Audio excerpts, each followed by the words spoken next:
কোন মহিলা যদি কোরবানির দিনে কোরবানির পশুটাকে জানালার ফাঁক দিয়ে তাকায়া তাকায়া দেখে আর ইসমাইলের কথা ভাবে, আমি আমার ওই মাদেরকে বলবো, মা হাজেরা সন্তানদের সাজাইয়া স্বামীর হাতে জবাই দিতে দিছে, আর তোমার স্বামীর হাতে যখন পশুটা জবাই দিয়ে তেল মালিশ করে দিবা, এই পশুটাই দিয়া বলবে, ও জাতির পিতা ইব্রাহিম, সুন্নাত আবিকুম ইব্রাহিম, তোমার সুন্নাত আদায় করতে যাই মহিলাই গরুটারে খৈল ভুসি খাওয়াইছে, এই মহিলা গরম পানি করে দিয়ে আদর করে দিছে, এই মহিলা দারোয়ানকে বলছে, গেটম্যানকে বলছে গরুটারে সুন্দর করে গোসল করা। মনে রাখো গো মা, এই জন্যই দেখবেন গরু কিনবেন আপনি, গরুটার তদারকি দিয়ে দিবেন আপনার বিবির আন্ডারে। আপনার বিবি যদি এই গরুটারে তেল মালিশ করে দেয়, গরম পানি করিয়া দেয়, একটু আদর করে দাও গো মা, ইসমাইলের গাড়িতে তুমি জান্নাতে যাইবা। এই জন্য গরু কিনা বাড়ির সামনে ঝুলাইয়া রাখবেন, বাড়ির সামনে বাইন্দা রাখবেন, আপনি নিজের হাতে আদর করবেন, এটারে শ্যাম্পু দিয়ে গোসল করাবেন,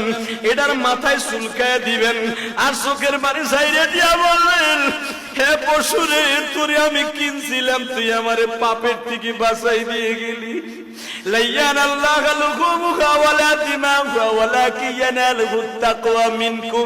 আমার আল্লাহ কোরআনে বলে, আমি গোশত হাড্ডি মাংস কিছুই খাই না রে বান্দা,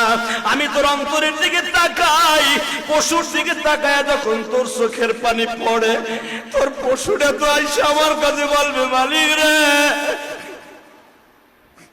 কোটি কোটি পশু গাবতলির হাটে, হাসনাবাদের হাটে, পোস্তগোলার হাটে, মিরপুরের হাটে, ক্যান্টনমেন্টের হাটে,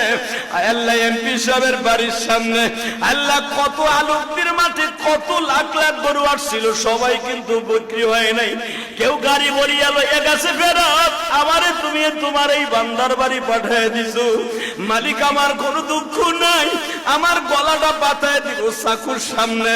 কিন্তু তুমি আমার সাথে একটা ওয়াদা দাও, আমি তো তারে বাঁচাই দিয়ে গেলাম, কিন্তু ও তো বাঁচবো না, আমারে খাওয়ার পরে যদি নামাজটাও ঠিক মতো না পড়ে বলি, আর কোরবানির টাকার মধ্যে যদি সুদ ঘুষের টাকা থাকে, মানুষকে মাইরের টাকা থাকে, আমি রব্বে কারিমের কাছে তোর বিরুদ্ধে আদালতে নালিশ করব। আল্লাহ আমারে হারাম টাকা দিয়ে কিনিয়া কোরবানি ওয়াজিব আদায় করতে চায়, মালিক করে জাহান্নাম।